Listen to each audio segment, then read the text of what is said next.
经过几个月的努力，我们终于在农村找到了自己想要的小院。接下来，我们将用一段时间自己动手，将它打造成一所新式主题类艺术空间，远离城市的喧嚣世俗，把琴棋书画、诗酒花茶、人生巴雅发挥至淋漓。年后，我们正式启动了改造小院计划。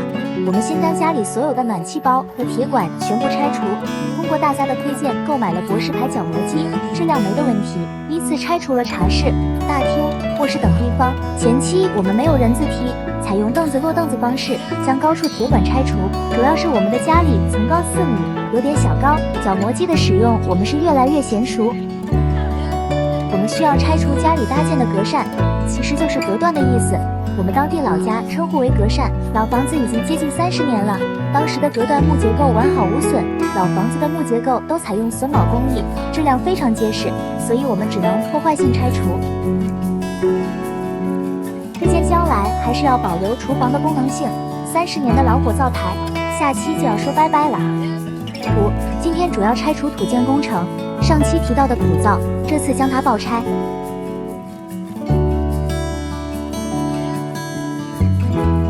原来的洗澡堂要将它变为以后的储物间，锅炉间和地窖间也要将它拆除，变为我们的户外楼梯。至于户外楼梯干啥用，这里我们先卖个关子。这就是拆除后的样子。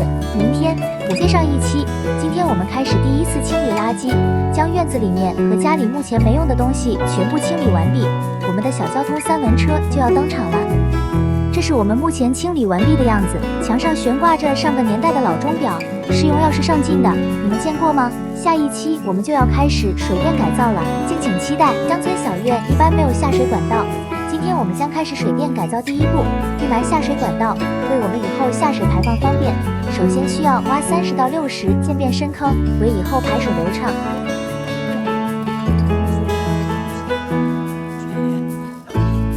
30年的房子，时间的沉淀加上气候条件，当时挖坑时，上面会有30公分的冻土层，很难处理。家里内部需要先将地面切割。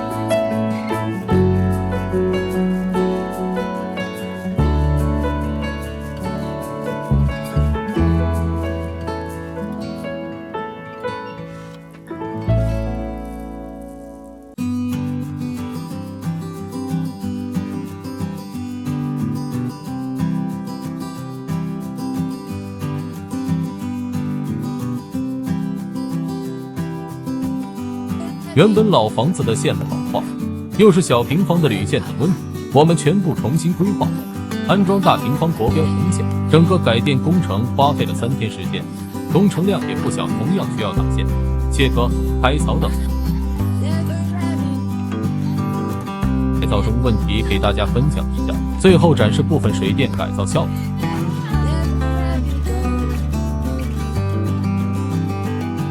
今天我们继续改造，水电完成后，我们先将所有下水管道回填。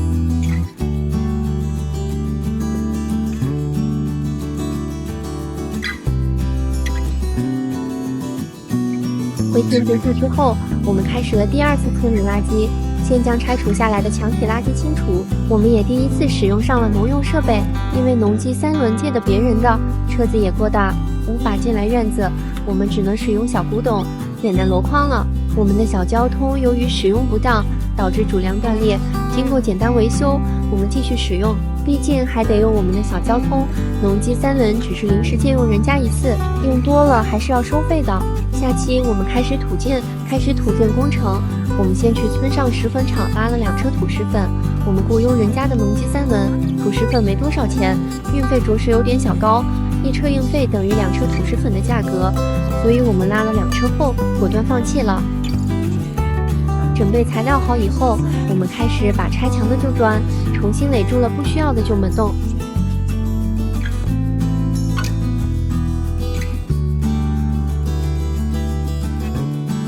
围墙完成后，我们用剩余的材料把砖墙面劈刮了一下。下期我们继续垒墙。由于墙砖不够，我们将外面小车库拆除，把砖用到了里面垒墙上面。接下来又开始第2次的和泥。垒墙的话，土石粉直接使用也可以，或者水泥石粉1:3比例的混合。我们使用了水泥石粉混合胶配，将原本大门套的很厚，用拆下来的红砖给垒好。这一次，老父亲也过来帮忙了。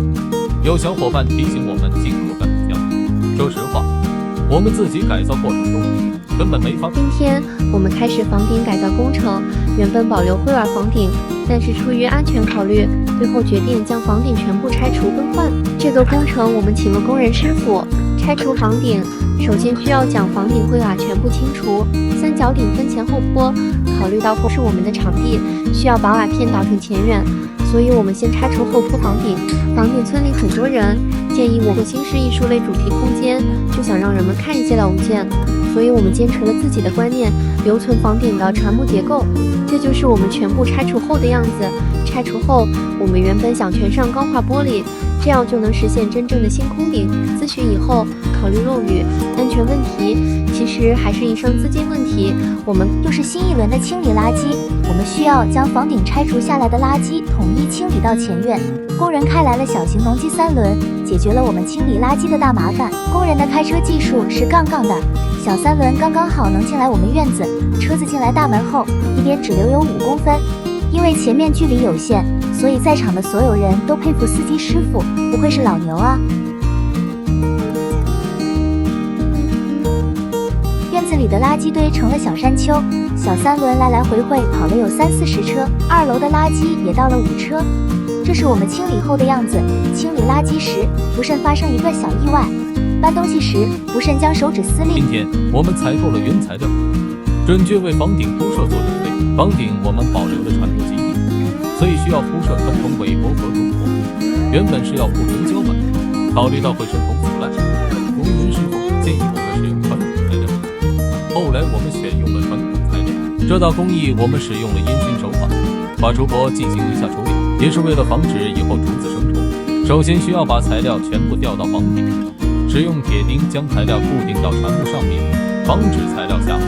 工人师傅考虑到竹箔不平整性，建议又在竹箔上面加了一层韦箔。最后，如果需要，我建议大家还是使用板子好一些。这是铺设，因为我们没有采用预制板构架，所以为了房顶以后不留有隐患，我们在韦箔上面又加了一层防水布，这样的话能更好的保护里面的船木结构。做完防水布以后，工人师傅架起了吊装机，开始找平一层，为下一步铺设瓦片打下基础。这是全部找平以后的样子。我们采购了红瓦以及相配应的猫脸、兽头、腿、脊领、鸽子、葫芦等，等到时候一一给大家介绍一下相关材料，这个还是有点讲究的。下期我们开始铺瓦，又出现了意外，我们下期揭晓。今天我们开始安装红瓦了，首先需要把瓦片全部吊装到房顶上面。房顶开始铺设了，接上一期的小悬念。因为我们找的是河南的工人，在铺设过程中，他们做不了这个工程。在铺设到第5行时，瓦片呈现的是波浪状，我们要求全部重新拆除翻工了。我们重新又请了当地师傅，开始铺设瓦片。这是基本铺设完后坡的样子，师傅开始收尾后坡边缘了。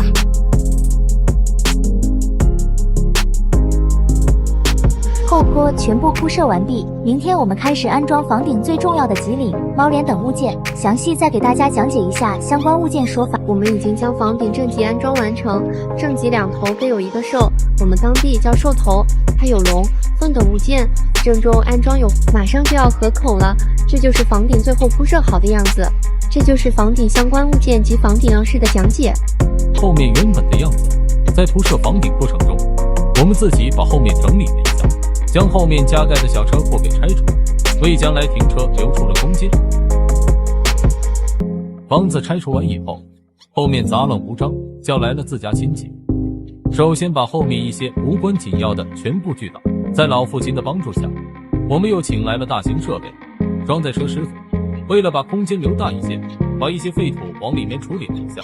因为场地不是我们的，原本计划收购，主家不给，后来说把场地全部清理干净，但是主家不允许，不知道主家怎么想，大家可以留言猜测。这就是装载车最后收拾完的样子。装载车完毕以后，发现靠近房子墙根不差不多，我们又找来了挖机，把推土机无法解决的问题给全部处理完。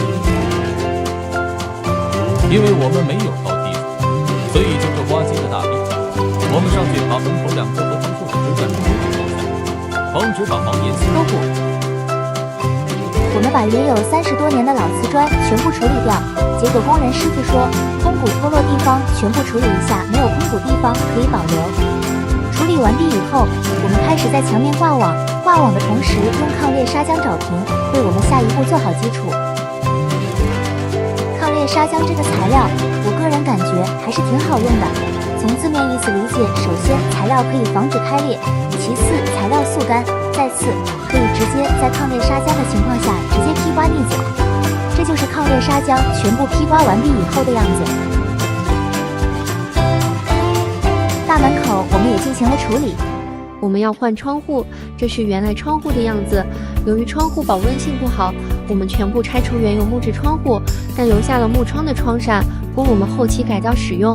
换窗户时，当时正好下雨，没能留下相关影像资料，只能最后安装好以后拍摄了一下。窗户全部采用断桥铝合金门窗，我们都保留了大窗户，但是老板人特别好，把大窗户全部给我们换成了钢化玻璃，而且没有加钱。有需要的可以和我联系啊，推荐给大家。外墙面我们也进行了腻子劈刮，我们将整个院子全部劈刮成白色。其实，在村子里还是很特别的，没有人家是白墙，有的也是瓷砖。这是全部劈刮完以后，刷了外墙铝胶漆的样子。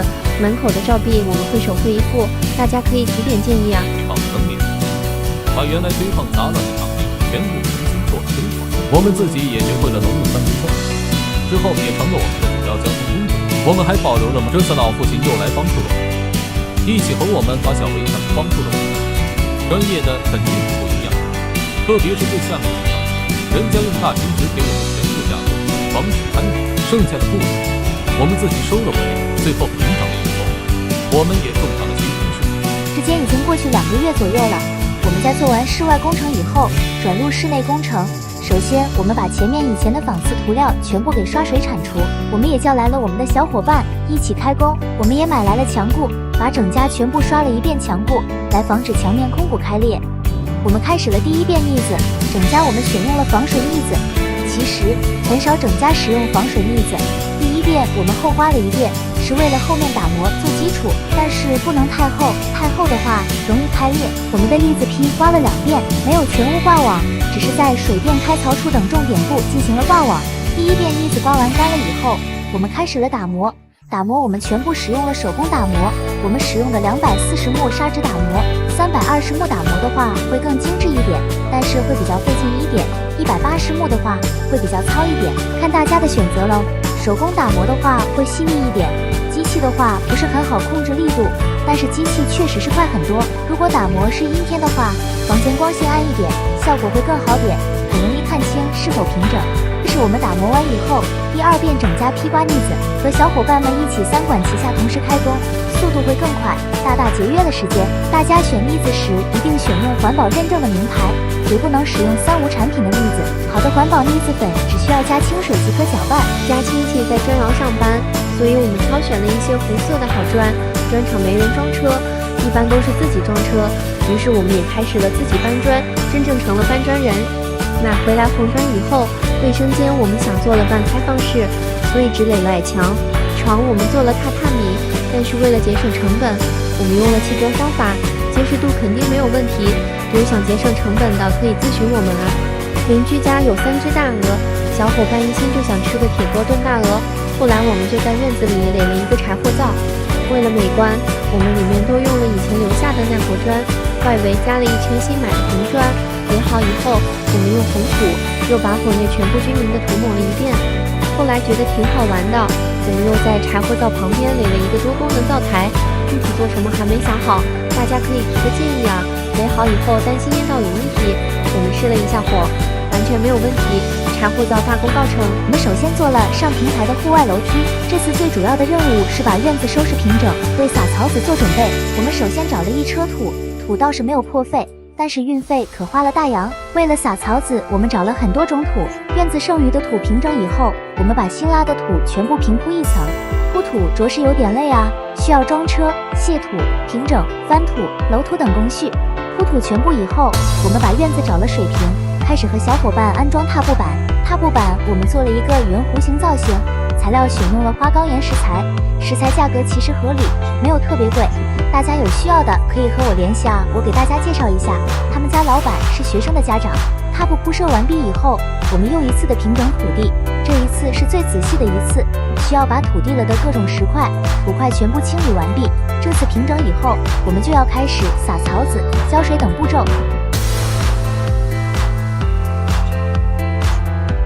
最后全部弄完以后，我们把土地撒了一遍水，为了草籽顺利成长，需要连续1周保持湿润。如果有沙土的话，可以在草籽上面薄薄的覆盖一层，效果会更好点。为了省力，我们买了自动浇水装置。我们开始木工工种，借来了气泵，采购了气锭和钢排锭，为之后的榻榻米做好准备。我们首先打了线，找了水平，现在地面打了靠背的骨架。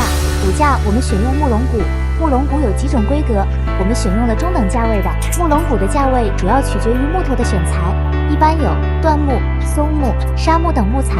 我们在选购木龙骨时要注意这几点：第一，木龙骨必须平直，如果弯曲的话容易造成变形；第二，表面有木材的光泽，如果巴结硬，我们在使用钉枪打钉时就不好操作，容易打断木方；第三，木龙骨上没有虫眼，虫眼是蛀虫的藏身之处，用了以后将来会带来很大的麻烦。打好骨架以后，我们把骨架固定在墙面上，在骨架上面又加了一层榉木的木工板。木工板我们选用了好一些板材，木工板和红砖的安装方式，我们也是尝试了几种。钢排锭容易把红砖打破，最后用了结构胶和云石胶混合，加固了木板和红砖。这是最后我们做好的简约式榻榻米，我们也安装了灯带。有需要我们这种简约式榻榻米的，可以留言咨询啊。自我们撒了草籽，不知不觉中发现小草长了出来，这时我们开始做吊顶工程。吊顶我们是使用了软吊顶，吊顶前我们先把灯带安装了一下，我们使用的灯带都是网购的，选了些亮点的3排灯珠，这是我们先安排好灯带的样子。灯带安装完毕以后，我们开始吊顶工程。吊顶我们选用了尾帘，其实就和我们前面提到的房顶尾波一样的，只不过是大小号的差距而已。我们先将买回来的尾帘裁剪成60公分左右的宽度，这样正好7段把我们的房间全部给做完。安装过程中，我们把我们剩余的木龙骨刷了乳胶漆，固定在了顶面上，使用细铁丝将尾帘悬挂于半空中，这样正好把我们房梁给包裹在尾帘当中。活动区这个吊顶，我们整整用了2天时间才完成了任务，最困难的就是最后一条，很难操作。这是活动区最后完成的效果，不知道大家认为怎么样？我们还是很满意的。房间的吊顶我们换了一种方式，我们选用了防腐木和尾帘。防腐木买回来以后，我们把防腐木打磨光滑，刷了2遍清漆，防止野后生虫。由于房间在干活过程中忘记留下影像资料，只能给大家最后展示一下完成的样子了。房间的造型做了3角房顶的设计，下期我们讲解偏房的吊顶。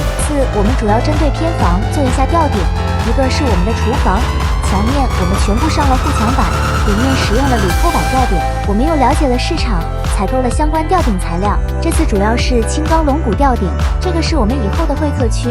这个吊顶我们使用了生态木材料，踢脚线我们尝试了防腐木，发现挺好看的，我们就全部使用了防腐木。这是厨房晚上开灯以后的效果。大家如果有想了解材料市场价格的，可以留言私信我啊。把榻榻米留下的板材做了厨房的吊柜和橱柜。小伙伴说我做的橱柜给做高了，其实不是做高了，我是按照人机工程学原理做的，只是下料时没有考虑到板材厚度，导致做出来的橱柜就高了一部分。我们打好橱柜和吊柜后，又把卧室的木地板给铺了。木地板我们选用了中等价位的，也是朋友推荐的，有需要的朋友可以和我联系啊。我们没有选用单独的燃气灶等，购买了集成灶，它可以节省空间，也可以节省一部分费用。我们的集成灶是火、油烟机、蒸箱、烤箱、消毒为一体机，这样我们以后会方便很多。做完大门以后，我们以前留下的老门箱给重新翻修了一下，以前柜子不知道用的什么油漆，我们购买了除漆剂，把原本的酒红色油漆给去除掉，去除了以后全部重新打磨。首先用砂轮打磨，后来用各种木数的砂纸打磨，最后用的2000部砂纸打磨完毕，效果还是很不错的。打磨完以后，我们清理了灰尘，刷了胡桃木色的家具。我们计划把平台栏杆和楼梯栏杆全部给弄死，这样我们就可以坐在露台喝茶了。我们先用水转在地面上打了眼，为栏杆的主杆定位时，考虑到安全问题，我们选用了3×5的2.0厚的方管，这就是主框架做好以后这样。在此基础上，我们又把里面的护栏给确定好。护栏我们2×2的方管，每根间隙有5公分，防止小朋友发生危险。为什么会提到小朋友？这里先留个悬念，之后我们揭晓。最后，我们刷了油漆，加固了护栏，我们的露台护栏就大功告成。我们开始接灯，首先我们支起了脚手架，我们的灯具全部都是网购的。门厅我们选用了吸顶灯，简约而又不失典雅。大厅我们选用的是圆球灯，配合我们的吊顶，显得格外好看。原定月球灯，查了一下成本有点高，我们就换成了圆球灯。后期有时间了，我们再把它改造成月球灯吧。卧室我们选用了个性的小路壁灯，这样会显得格外温馨。主灯选用了3头的小鸟灯，配合我们的3角吊顶，犹如小鸟栖息在你的身边。整体布局有动有静。大卧室我们选用灯柱式壁灯，考虑到房间榻榻米比较大，我们把壁灯的光源加大，方便以后使用，不会显得很暗。主灯选用了竹编罩灯，这样可以和我们的吊顶有个呼应。这是从院子里拍摄的效果，我们还是很满意的。因为时间原因，没有把院子里的灯带安装好，期待我们最后安装好灯带的效果吧。我们下期再见。提到的小全面，我们本期就来揭晓了，那就是我的旋转滑梯筒。我们旋转滑梯是网购，和商家沟通交流好，确定了高度，厂家开始制作。滑梯我们安装了整整3天，才算完完全全安装好，地面也做了固定。应大家要求，目前院子里面是这个效果。于是我们就采购了原材料自己制作。我们把之前焊楼梯留下的方管使用起来，又去钢材市场购买了一部分镀锌方管，两者结合就开始了我们的制作。首先下好料，同样遇到了之前的问题，没有除去方管的厚度，导致架子宽了2公分。架子焊好以后，我们打磨了所有的焊点，顺便检查了是否有虚焊。我们把书架喷了黑色，固定安装在墙面上。安装完以后，我们按照图样买了欧松板。我个人还是挺喜欢那种板材，是因为有一定的肌力。在现场我让师傅帮我们都切割成了我架子的宽度，这样的话方便后面我自己制作。量好尺寸，我们就开始制作了。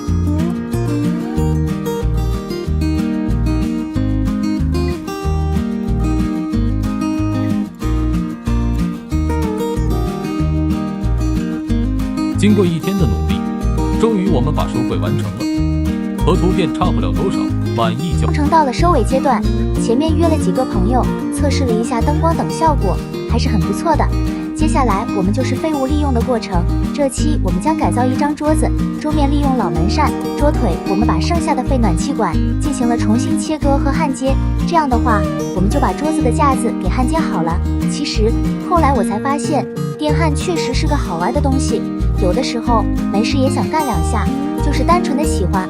我还把剩余的废方管焊了4把小板凳，我本人做的就是自焊小板凳。架子焊接以后，用钢丝轮把架子全部打磨了一遍，一是原来的银色不好看，二是防止生锈。桌面我们也经过了几轮不同目数的打磨，最终完成。欢迎大家前来喝茶，我们下期再见。月前我们定制的2个房间门制作完成。今天我们主要任务是安装，这个需要专业人士安装。顺带我也学习了一下，房间门我们没有网购，经过我们2天的实体店考察，最后定制了这款门。我们的门高2.4米，商家建议我们加一个玻璃飘窗，我们最终考虑不要玻璃飘窗，这样的话会更好看一些。安装师傅是父子俩，除安装门以外，人家也是一个好的木匠。师傅在安装过程中，我全程观看学习了一下，主要用到的就是水平仪，这个东西至关重要。其次就是3角木楔子，最后就是各种钻头，这个主要是用于门锁安装。如果有机会的话，我一定会自己尝试安装一套看看效果。门套固定好后，安装师傅把门缝填充了泡沫胶，考虑到门高问题，师傅添加了支撑，防止门套变形。最后一步就是安装门锁，前面提到的各种钻头就要出现了。